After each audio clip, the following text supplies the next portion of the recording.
what is going on in the housing market in the greater Seattle area. It is now fall and it actually feels like fall outside. I know it's been fall technically for a little while now, but now I am wearing sweaters and I am absolutely feeling it. But let's go over what's going on in Seattle, the greater East Side, as well as Snohomish in terms of the housing market.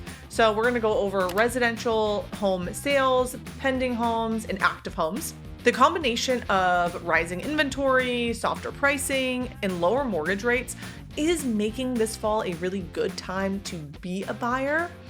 But not all hope is lost for sellers. If you're looking to sell right now, we are still seeing some homes that are getting multiple offers. I've working with some buyers that have had homes get swiped up in just a couple days on the market.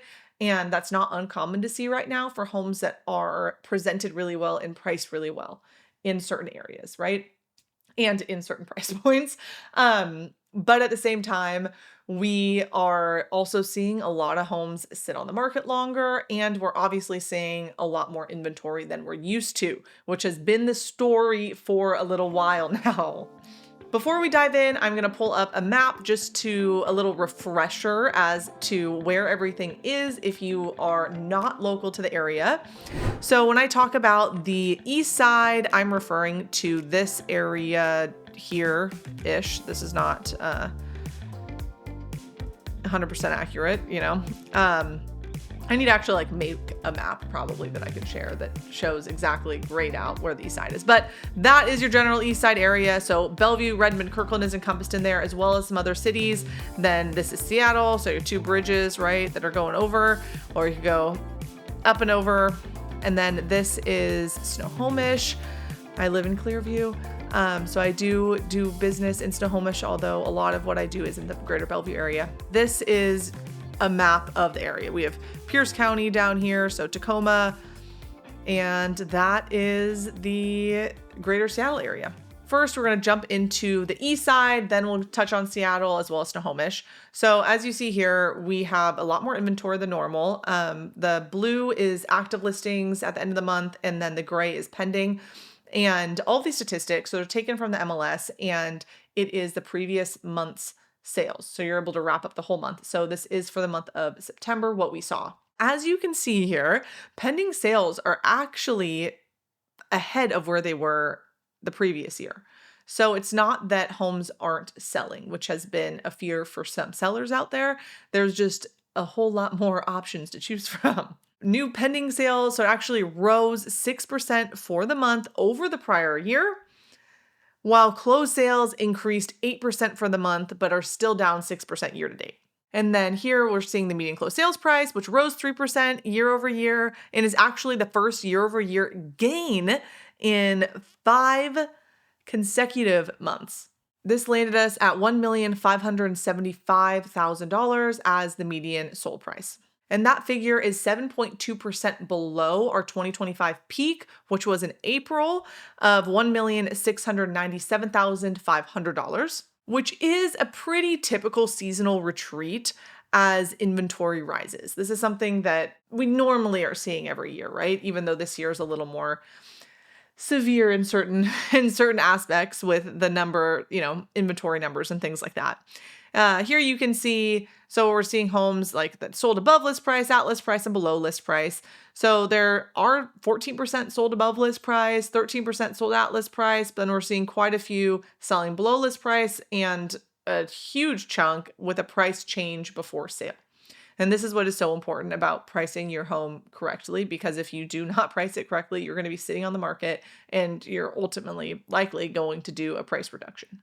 And we're seeing a lot more price reductions now too, because of the amount of active listings. We are up 60% from a year ago, which is insane. That's huge. Bringing the month supply at 2.3. And we're seeing so many homes with the price change before sale because of the active listings number, right?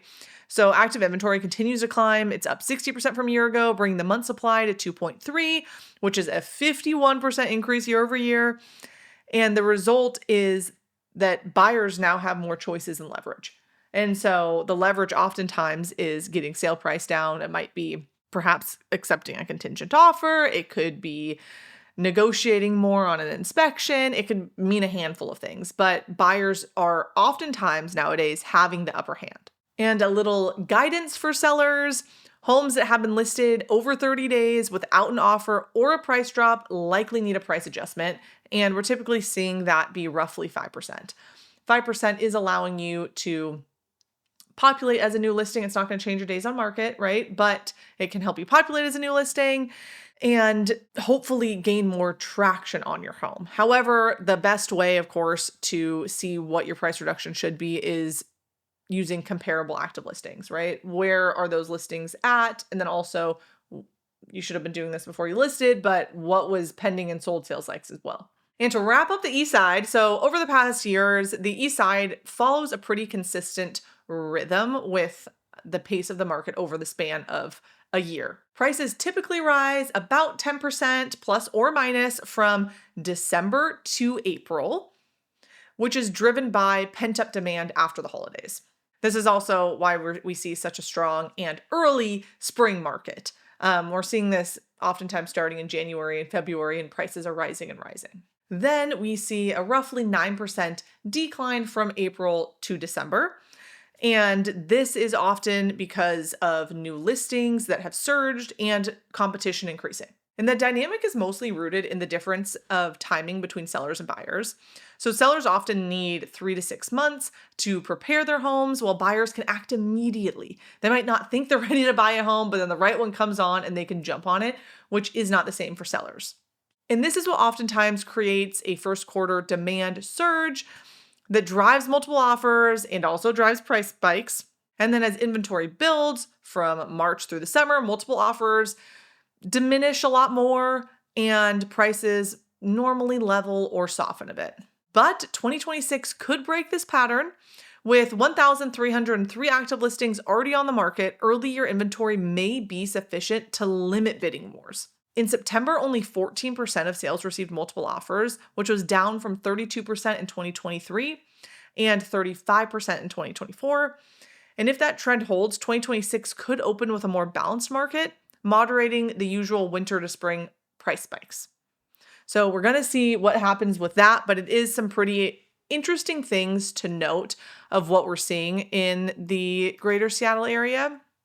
And then to pull up our Seattle market, so we are seeing 2.1 months of inventory. We're also seeing, pending sales hold pretty steady here, which is similar to what we're seeing on the East Side. We have 1,340 active inventory, which is up 12% year over year, and is the highest September supply since 2018. Buyers now have more options, easing bidding pressure seen in past years. So this is similar to what we're seeing on the East Side.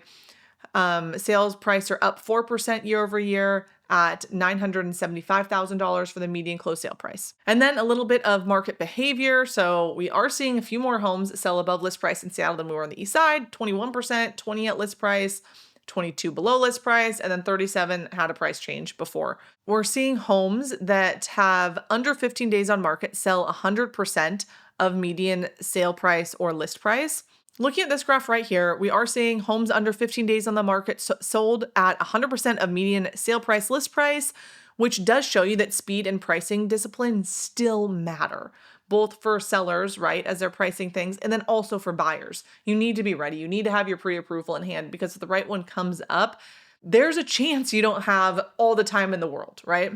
And we're seeing 21% of homes sold above list price, 20% at list price, and 22% below, while 37% required a price change before sale.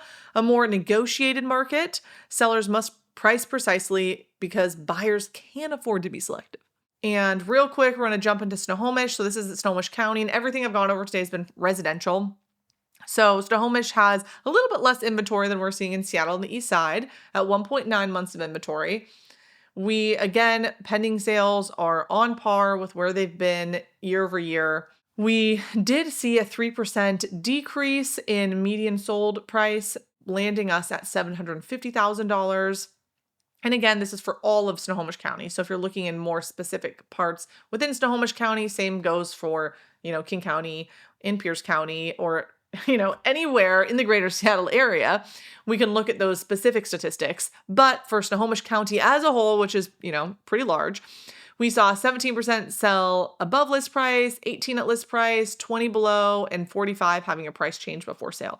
So I think the common theme here that we're seeing is price change before sale, which again is really should be showing sellers that they need to be priced well and presented well, and that buyers do have the upper hand in a lot of these situations. But again, if we look at the 17% that sold above list price and the 18% that sold at list price, there can still be competition. And we're seeing that in, every area in this greater Seattle area. So that is what I have for you in terms of statistics. I feel like a broken record, but sellers, prepare your homes for sale. You should be doing, or I would recommend doing, a pre-inspection. I would make sure all of your marketing and media is perfect, that your home is presented well. So obviously it depends if you are still living in it or not and what your lifestyle is like, but if you can get your home staged or partially staged, presentation just really, really matters right now more than ever. And that has been true for a couple months now,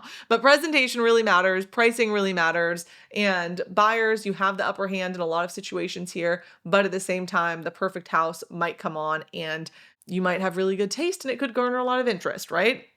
So you should still be prepared, even though there is a good chance you're going to be able to be a little bit pickier and negotiate a little bit more. If you would like any more specific statistics, so a certain area within the Eastside or Seattle, King, Snohomish County, wherever it is, please do not hesitate to reach out. I can also give all these statistics for condos as well as residential homes. So there's a lot I can do here. I just can't, go through every single area because that would take me all day. But please reach out if you have any questions. If you're looking to buy or sell in 2026, I would be happy to talk with you. The time to start preparing really is now. If you're looking to hit that first part of the early spring market in 2026, which should be a great time to have a listing come on, please do not hesitate to reach out. Now is the time we need to start getting your pre-inspection done. We need to start planning for any potential repairs, getting our marketing plan in order, and figuring out when the right time for you to list is. And buyers, if you're thinking about buying in the first portion of the year, we don't know what it's going to be like exactly. Is there going to be more competition? But I would recommend getting yourself pre-approved and figuring out exactly which area you want to be in, going into some homes and checking some out to see, okay, how big of a house do you really need? Sometimes going into homes allows you to see, kind of adjust your needs and wants list a bit, because what you thought you might need or want is not what you actually need or want. And going into them is just a lot different than looking at photos online. So I would recommend getting that started so that you are prepared and feel confident and ready to go in the early spring market, in case that perfect home pops up in January or February before you thought you might be ready. My name is Chaffey Lakic. If you have any questions, please do not hesitate to reach out. I'm a realtor here in the greater Seattle area, and I would love to help you buy, sell, or relocate. I'll see you in the next one.